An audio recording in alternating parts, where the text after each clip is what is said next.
Bob accepts, सुनो, Bob accepts 1,000 cash and the balance as bill at 3 months at interest of 10%. ये क्या हो रहा है?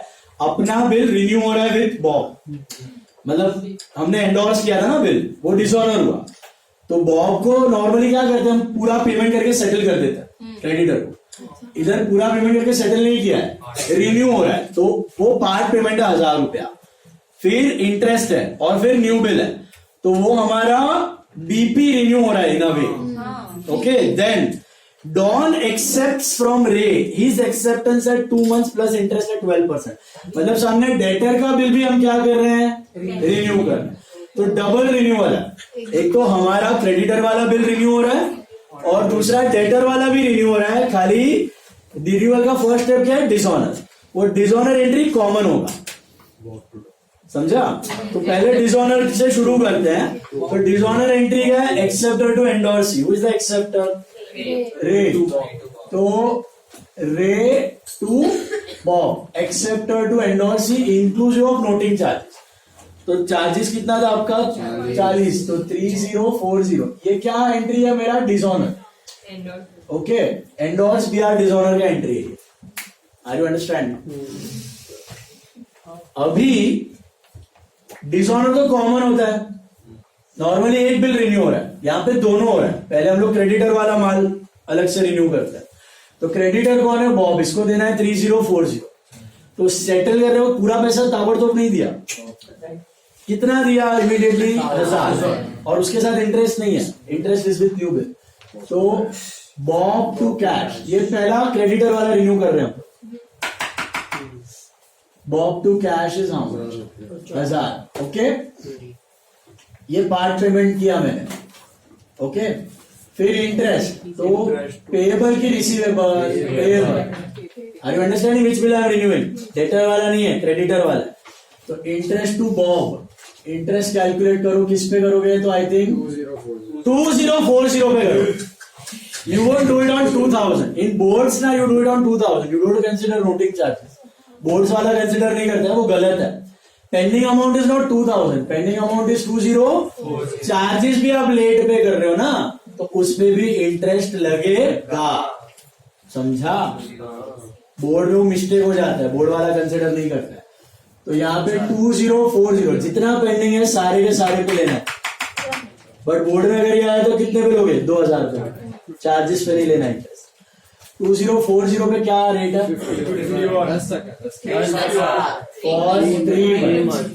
51 आ रहा है. Okay, then new bill accepted with interest. तो Bob to BP, Bob to BP is I think 2091. 1,000 तो दे दिया. Pending amount is 2040 plus 51. Understood? Is that clear? So 2040 plus 51 is 2091 with interest. ये कौन सा बिल रिन्यू किया, creditor वाला. ये समझा. अभी डेटर वाला, लेकिन वापस रिन्यूअल एंट्री करने की जरूरत नहीं, वो हो चुका है. तो पार्ट पेमेंट चेक करो. डेटर से कुछ पार्ट पेमेंट आया नहीं. इंटरेस्ट है, यस. टेबल की रिसीवेबल. तो कौन है वो, रे टू इंटरेस्ट.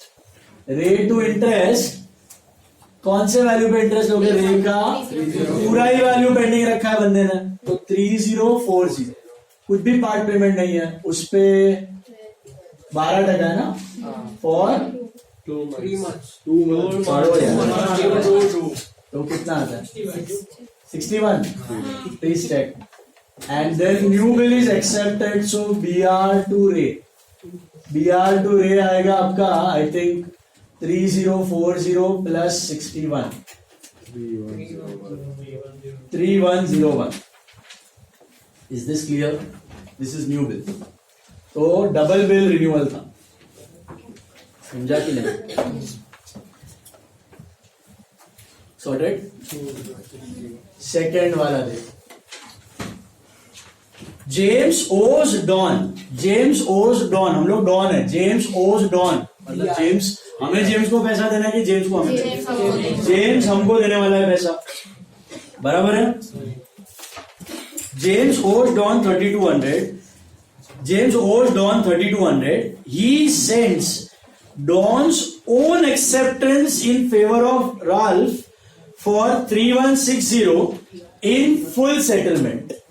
मतलब हमें जेम्स से पैसा लेना, हमने बोला जेम्स पैसा ला पैसा ला पैसा ला, उसने बोला पैसा नहीं दूंगा बिल दूंगा, बोला नया बिल दे दे, नया बिल एक्सेप्ट कर रहा है तो नया बिल दे दे, बोला नया बिल नहीं दूंगा एंडोर्स करूंगा, बोला चलेगा आया हुआ बिल किसी का एंडोर्स करो हमको, तो उसने वो बिल एंडोर्स किया और हमने जब देखा ना तो वो अपना ही बिल था, याद है 12th में बताया था एक बार। तो सोचो अभी एंट्री क्या होगा,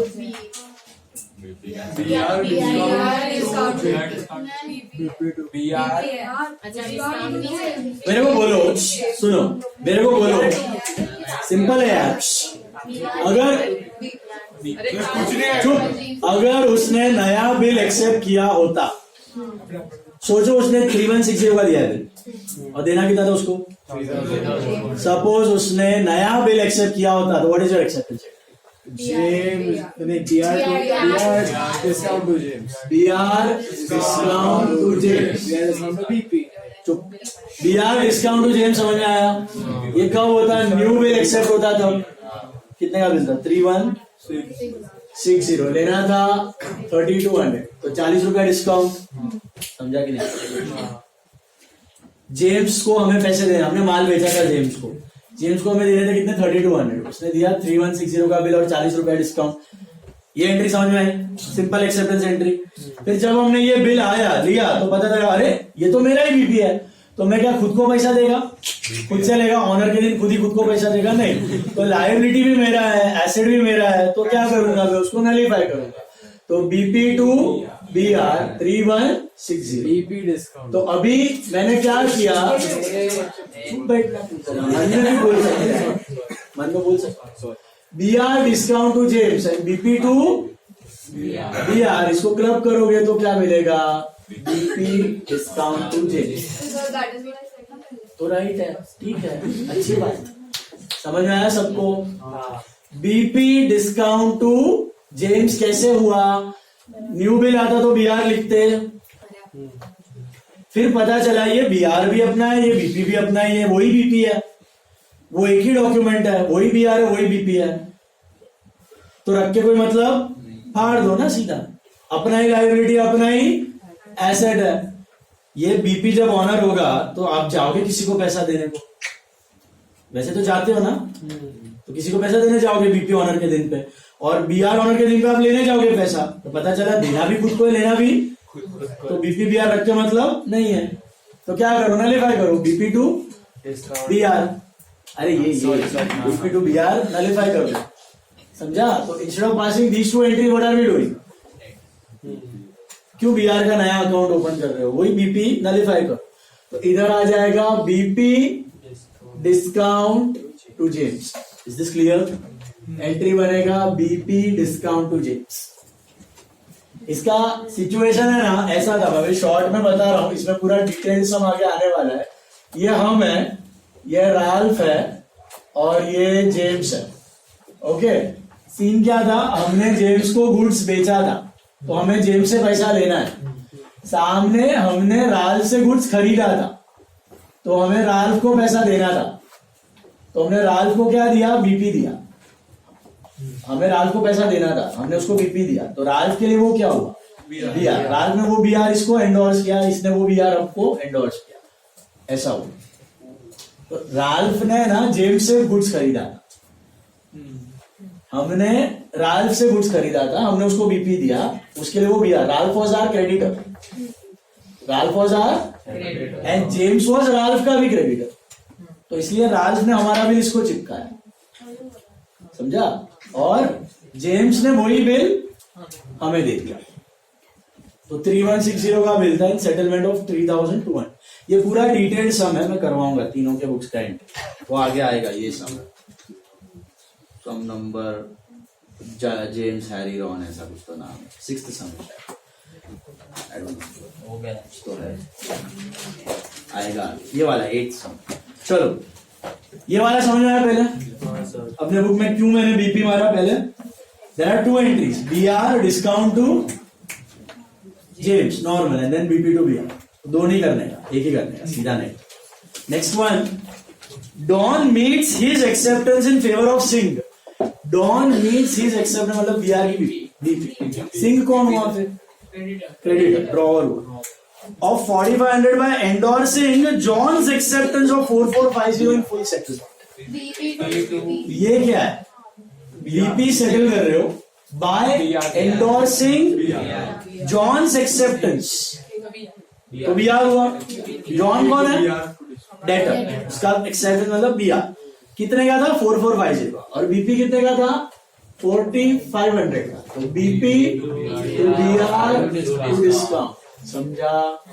ये आपका BP to BR to discount. Is this clear?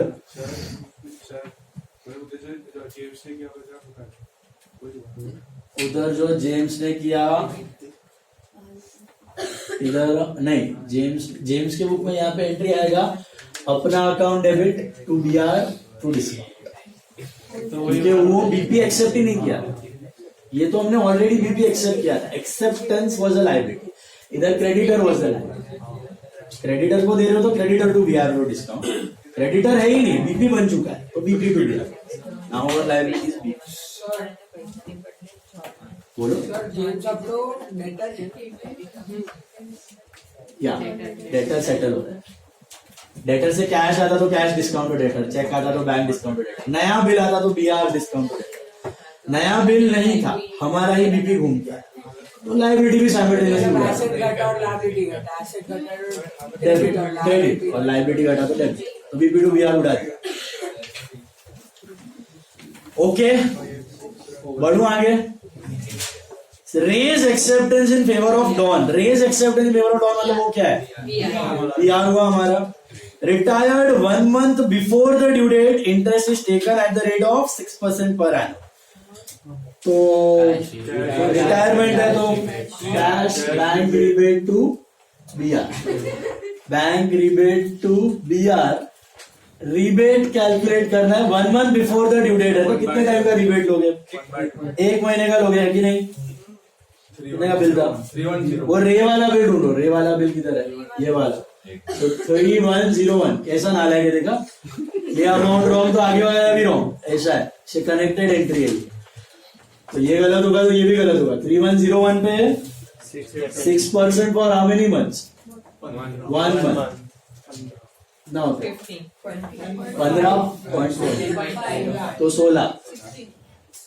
तो 3101 और 3085. Is this clear? 0.5 तो rounded off to higher side. समझा ये? 1 month बिफोर मतलब 1 month. रिबेट कैसे कैलकुलेट करते हो? रिटायरमेंट में जितना month before the due date उतना ज्यादा रिबेट. 1 month before the due date 1 month. 3 months before the due date 3 months. 4 महीने का बिल है, 3 महीने बाद रिटायर हो रहा है तो 1 month का रिबेट. 4 महीने का बिल है, 1 month बाद रिटायर हो रहा है 3 months का रिबेट. जितना बिफोर द ड्यू डेट उतना रिबेट. समझा? अभी हम लोग जा रहे हैं अकोमोडेशन बिल पे. देखो, what is accommodation bill? This is a new thing. This wasn't there in 12th standard. So focus. अब तक जो 12th का ही कर रहे थे मसाला. अकोमोडेशन बिल का डेफिनेशन बोला है, अभी एंट्रीज भी है. सुनो भी ध्यान से. पहले तो अकोमोडेशन बिल याद है किसी को क्या होता है? 2 प्रकार के बिल होते हैं, trade bill and accommodation bill. ये जो हम लोग कर रहे हैं ना, इसको क्या बोलते हैं? Trade bill. ये जो हम लोग कर रहे हैं इसको बोलते हैं ट्रेड बिल. क्या बोलते हैं? Trade bill. ट्रेड बिल का मतलब है there is a trade relation between the two parties, buying and selling का. डेटर क्रेडिटर का जेन्युइन रिलेशन है. जेन्युइन रिलेशन है डेटर क्रेडिटर का. और एक्चुअली माल बेचा है, सेल किया है, डेटर है, पैसा लेना है, इसके लिए वो बिल एक्सेप्ट करता है. That's called as a trade bill. That's called as a trade bill. Genuine trade relation between debtor and creditor, buying selling का. या फिर लोन दिया है, पैसा लेना है, इसके लिए बिल आया, कुछ तो ट्रांजैक्शन हुआ है पहले, इसका रिलेशन है. That is called as trade bill. What is an accommodation bill? Accommodation bill का मतलब there is no trade relation. So how it works, how the mechanism works? Listen very carefully. Suppose मैं और Pratham friends हैं and we are in need of money. So ये ना पहले बहुत होता था जब लोन्स मिलना बहुत डिफिकल्ट था. अभी लोन्स काफी इजी हो गया है तो इसका यूजेज थोड़ा कम हो गया. अभी भी होता है. मेरे को और प्रथम को ना दोनों को मिला के ₹1,00,000 का जरूरत है फॉर 3 months. मतलब 50,000 रुपया उसको चाहिए, 50,000 रुपया मेरे को चाहिए. तो what we can do is I can draw bill on Pratham without any trade relation. मैं उसको कुछ माल वाल कुछ बेचा नहीं है. I will draw bill on Pratham for 1 lakh. वो प्रथम एक्सेप्ट करेगा. मैं ड्रॉवर है, मैं वो बिल लेके जाके बैंक में डिस्काउंट करवा देगा. बिल तो सेम ही दिखता है. बिल कोई ऑफिशियल डॉक्यूमेंट तो है नहीं. Everyone and anyone can make a bill.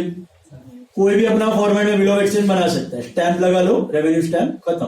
आपका स्टैंप पैक के हिसाब से जितना 200-500 का बॉन्ड पेपर पे लगता है बनाओ, खत्म हो गया. It's a valid bill of exchange. मैं साइन किया, वो साइन किया. Pratham is suppose to pay me 1 lakh rupees after 3 months. Okay, I will go to the bank. I will discount it with the bank. मतलब bank में जाऊंगा, ₹1,00,000 का 2,000 काट के 98,000 ले लूंगा. आज ही मिल गया 98 से 49,000 में इसको दूंगा. 49,000 अपने पास रखूंगा. हमारा काम हो गया. 3 महीने के लिए पैसा वापरने मिला. 1,000 रुपया डिस्काउंट शेयर कर लेंगे हम लोग. या 50-50 यूज किया है. समझ में आ रहा है. अगर 1-4-3-4 करेंगे तो डिस्काउंट भी वैसे ही शेयर करेंगे. अभी 3 महीने बाद बैंक किसके पास जाएगा पैसा ले? प्रथम के पास. तो प्रथम का फोन आएगा रोज, सर मेरे पास तो अभी 1 लाख नहीं है. बैंक को कितना चाहिए? 1 लाख चाहिए. तो वो अपना 49 यूज किया प्लस 1,000 रुपया डिस्काउंट, तो 50 उसके पास रेडी है. वो मेरे से 50 मंगवा, बोला अभी पहुंचा देता हूं. तो 3 महीने के एंड में I will send him what, how much, 50,000 की 49, 1,000 रुपया मेरा भी डिस्काउंट है. I send him 50, he has 1 lakh, he'll pay that 1 lakh to the bank. So the bill gets honored. Is it clear? That's how the mechanism works. This is called as accommodation bill. So it's basically a simple arrangement of a loan. आपने bank से क्या किया? 3 महीने का loan लिया 1 लाख रुपए का. और सॉरी, बैंक में भी जब डिस्काउंट करवाने जाते हो ना, तो एक कागड़िया देख के सीधा डिस्काउंट करवा के बिल दे नहीं देता. पैसा कीड़ा नहीं है bank. Bank will ask for some security, some asset है सिक्योरिटी. गोल्ड रखो, कार रखो, कुछ तो रखो, व्हीकल रखो, प्रॉपर्टी रखो, then only it will discount that. तो जैसे आप लोन लेते हो ना, मोटा मोटी वही चीज है. Procedural formality in discounting are lesser as compare to that of loan, but discounting charges, rate of interest on discounting are more as compare to that of loan. दोनों का प्रोज एंड कॉन है. इधर fast होएगा, उधर slow होएगा loan. लेकिन loan में ब्याज रेट कम रहेगा पर्सनल लोन का, डिस्काउंटिंग का रेट ज्यादा है. Is this clear? समझा मतलब? What do you mean by accommodation bill? Accommodation मतलब accommodating each other's financial need. Accommodating मतलब helping out each other financial. That is what is called as accommodation bill. समझा? India में legal है, इसको rights भी है. फॉरेन में illegal है, कोई खड़ा भी नहीं करेगा कोर्ट में. अकोमोडेशन बिल को कोई वैल्यू ही नहीं है, इलीगल कंसिडर किया जाता है. इंडिया में फिर भी उसको राइट्स दिया हुआ है. ओके, तो होता है लीगली. अगर मर गया ड्रॉवर या बैंक या ड्रॉई का, कल भी क्या हो सकता है? कल उठ के ये 50 भागा, मैं भाग गया, 50,000 दिया ही नहीं, तो वो लटक जाएगा बेचारा. उसको जेब से 50,000 रुपया डालना पड़ेगा. ऐसा हालत, समझा? या तो वो भाग गया, तो बैंक को तो पैसा चाहिए. अगर डेटर नहीं देता तो किसके अकाउंट से जाएगा? मेरे अकाउंट से जाएगा. Are you getting that? तो बैंक मेरे अकाउंट से काटेगा पैसा. तो that is all that can happen. Now only if you have good trust between the two parties, okay, because there is no trade relation. Now how to pass book entries? Listen, sum number 15 देखो. For mutual पहले तो पता कैसे चलेगा bill trade bill है या mutual accommodation? कुछ ना कुछ हिंट दिया है, हिंट पे पता चल जाएगा. देखो 15 फॉर म्यूचुअल अकोमोडेशंस, बॉम्बे वाला ड्यू ऑन पुना वाला a bill of 8,000 at 3 months on 1st January 1997. Okay, the bill was accepted by Pune wala and sent to Bombay wala, who discounted it with his bank at 6%. समझ में आ रहा है process? अब तक save हो रहा है. 8,000 का बिल है, बॉम्बे ने ड्रॉ किया, पूना ने एक्सेप्ट किया, बॉम्बे ने डिस्काउंट करवाया. अभी पढ़ो. He then remitted 1/4 of the proceeds to Poona वाला. इधर मैंने आधा आधा किया था, ये केस में 1/4 3/4. उसको पूना वाला को कम पैसे का जरूरत था, बॉम्बे वाले को ज्यादा था. 3/4 उसने अपने पास रखा और 1/4 उसने रेमिट कर दिया. फिर क्या दिया? On the due date, the necessary amount was sent to Pune wala. What is this necessary amount? Did you understand? On the due date, Bombay wala has to send na 3/4. तब जाके वो पूरा bill का पैसा दे सकता है. That is that necessary amount. And the bill was met on due date. Pass journal entries in the books of both the parties. दोनों के बुक में एंट्री करना है, तो हम लोग साइमल्टेनियसली करेंगे. दो साइड पे ड्रॉ करो, एक बॉम्बे वाला, एक पुणे वाला. हेडिंग लेना in the books of Bombay वाला and in the books of Pune.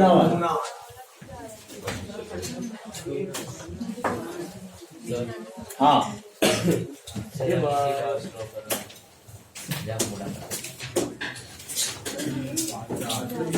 चलो लिखो.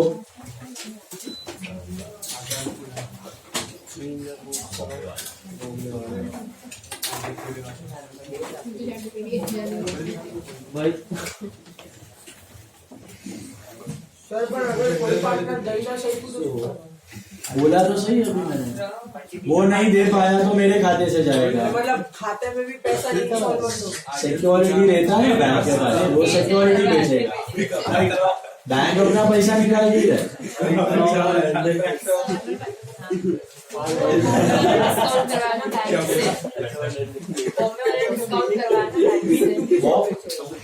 बॉम्बे वाला डिस्काउंट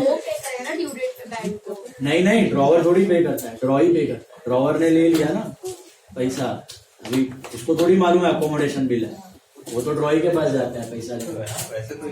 ड्रॉई हैज टू पे.